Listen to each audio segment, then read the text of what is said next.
نہ ہی عدلیہ کی حرمت کو قائم رکھ سکتا ہے، اور جب عدلیہ کی اخلاقی طاقت ختم ہو جائے تو اس کے فیصلوں کی کوئی اہمیت نہیں رہتی۔ یہ وہ تمام ججز ہیں جنہوں نے سپریم جوڈیشل کاؤنسل کو خط لکھا تھا اور سسٹم کے سامنے ٹکرا گئے تھے۔ ہم اس مقدمے سے نہ کوئی ذاتی فائدہ چاہتے ہیں اور نہ ہی کوئی شہرت۔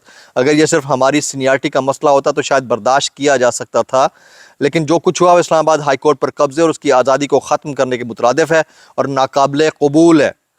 پھر کہتے ہیں آپ کے تحت ہائی کورٹ صرف چیف جسٹس کا نام نہیں تمام ججوں پر مشتمل ہوتی ہے۔ ہم یہ بھی سمجھتے ہیں کہ جج ہونے کا مطلب ہے کہ جو کچھ آپ کے دور میں ہو رہا ہے اس کی ذمہ داری آپ پر ہے۔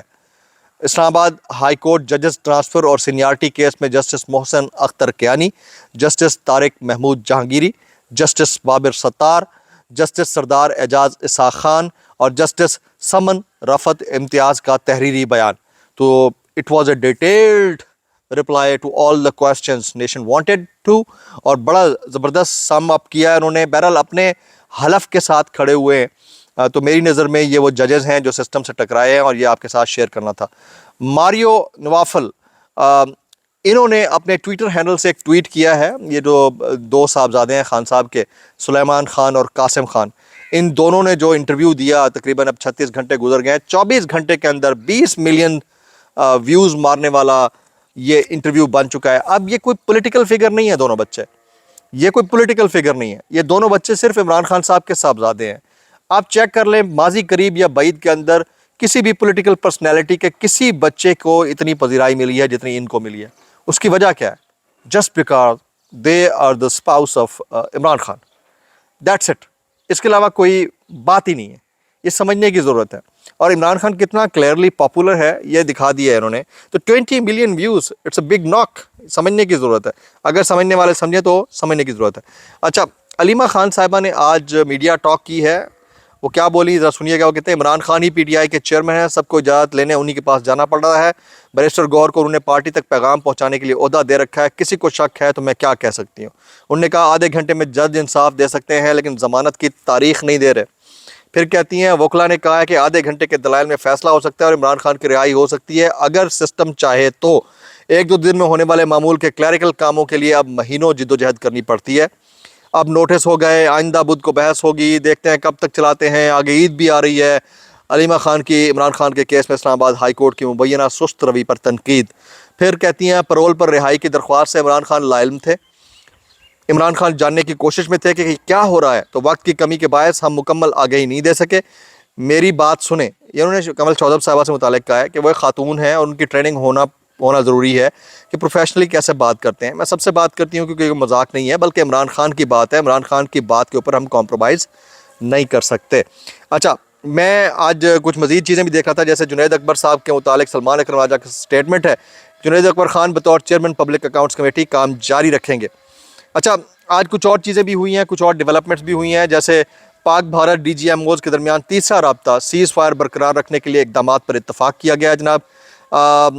اس کے بعد عمران خان صاحب سے آج ملاقات کرنے کے لیے کچھ لوگ گئے تھے، ان سب کو ناکہ لگا کر روکا گیا، جس میں فردوس شمیم نقوی، اسامہ حمزہ، ان کو روکا گیا، اور ابھی تک کی جو اپڈیٹ ہے کسی کو نہیں ملنے دیا گیا۔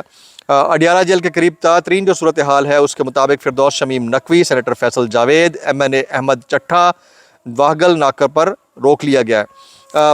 پھر اب بات کر لیتے ہیں پولیٹیکل جو پرزنرز ہیں ان کی، جیسے صنم جاوید خان ہے۔ صنم جاوید خان کا ریکارڈ جان بوجھ کر پیش نہیں کیا گیا، کہا گیا کہ آئی او کے پاس ہے اور وہ فیصل آباد گیا ہے اس لیے ضمانت کے لیے کل کی تاریخ دے دیا۔ یہ حالات ہیں، ان حالات کے اندر کچھ پازیٹیو اگر ہو رہا ہے کہیں بیک اینڈ کے اوپر تو بڑی اچھی بات ہے۔ بہت سارے ہمارے دوست اب یہ کلیم کرنا شروع ہو گئے ہیں کہ معاملہ صرف ٹرک کی بتی کا نہیں ہے، اب ریالٹی کی طرف بڑھ رہا ہے، اور ریالٹی کی طرف بڑھتے ہوئے معاملے کو آپ اور ہم نظر انداز نہیں کر سکتے۔ اب انڈو پاک کرائسس کے اوپر میں کچھ بیانات شامل کر لیتا ہوں اس ڈسکلیمر کے ساتھ، اگر آپ کو میری بات بری لگتی ہے تو معذرت، زیادہ بری لگتی ہے انتہائی معذرت، اور زیادہ بری لگتی ہے سانو کی کیسے کر لیتے ہو یار۔ جیسے خواجہ آصف صاحب کہتے ہیں لوگ ناراض ہیں، منصور علی خان کے شو میں اس نے سوال کیا منصور نے کہ لوگ ناراض ہیں کہ نواز شریف کو جو کردار ادا کرنا چاہیے تھا وہ کردار انہوں نے ادا نہیں کیا، یہ سوال کیا اس نے۔ جواب میں خواجہ صاحب بولے میاں صاحب اگر تھوڑے سے بھی ایکٹیو ہوتے ہیں تو شہباز شریف اور مریم نواز اوور شیڈو ہو جائیں گے، نواز شریف ان دونوں کو زیادہ سے زیادہ سپیس دے رہے ہیں۔ سر جی ایسا بھی کیا اوور شیڈو کا خدشہ ہونا کہ آپ ایک لفظ نہ بول سکے؟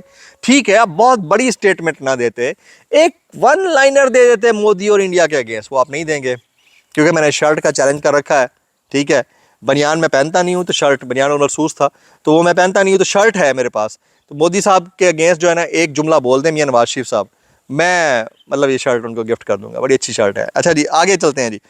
یہ chairman P T I barrister گور نے عمران خان اور حکومت کے درمیان ڈیل کی خبروں کو مسترد کر دیا ہے۔ انہوں نے کہا کس چیز کی ڈیل؟ عمران خان ناجائز اور ناحق جیل میں ہے، سب کو پتہ ہے، بات ہی ختم ہو گئی۔ اچھا عظمہ بخاری صاحبہ نے حال ہی میں ایک کامنٹ کیا تھا کہ بھارت کے خلاف پورا آپریشن نواز شریف نے ڈیزائن کیا۔ اس کے اوپر طلعت نے سوال کیا عطا تارڑ سے کہ عظمہ بخاری کا کہنا ہے کہ سارا جنگی منصوبہ نواز شریف کی نگرانی میں تیار ہوا، یہ کب اور کہاں کیسے ہوا؟ تو طلعت صاحب نے سوال پوچھا تو وہ کہتے ہیں دیکھیں وہ ہمارے قائد ہیں، میں جنگ کی تفصیلات میں نہیں جاؤں گا، آئیں مائیں شائیں، اور پروگرام تو بڑھ گیا۔ میں اتنا کہنا چاہوں گا بھائی کیسے کر لیتے ہو یار، کیسے کر لیتے ہو یار۔ ڈیٹیلز اپ ہو رہی ہیں وقت کے ساتھ ساتھ، چیزیں بدل رہی ہیں، کچھ چیزیں پازیٹیو ہیں، کچھ ڈیٹیلز آ رہی ہیں اور شیئر کرتا ہوں، کچھ نہیں کر سکتا۔ دعا میں یاد رکھیے گا۔ السلام علیکم ورحمۃ اللہ وبرکاتہ۔